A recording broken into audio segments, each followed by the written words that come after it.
What's the most shocking thing you've seen as a doctor, nurse, or EMT? 1. Elderly guy came in the middle of winter. Legs were frozen to mid-thigh, and I mean truly, ice block frozen. At the same time, he had a bunch of serious burns all over his torso. His gas had been cut off in the middle of winter, technically illegal if the gas company has documentation of an elderly or handicapped person in the home. He had been trying to keep warm with an incandescent light bulb. He kept falling asleep, and the bulb would fall on him, walking him up and causing small, fairly deep burns. He had immediate lower extremity amputations, rewarming, and went to the burn unit. He ended up dying within a few days. The level of suffering he must have gone through is immense. To this day, it is one of the saddest, most preventable deaths I've ever seen. Second 20-year medic. It's actually really hard to say what's the most shocking. But I once had a guy on hallucinogens completely remove all the tissue from his left forearm.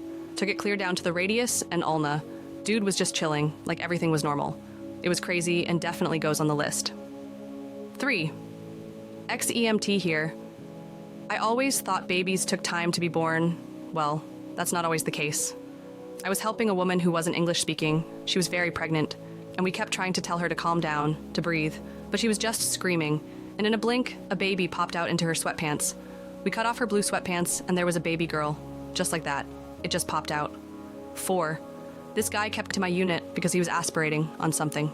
He had a tracheotomy and a feeding tube in his stomach, so we were confused why he was being admitted every few weeks for aspiration if he wasn't consuming food orally.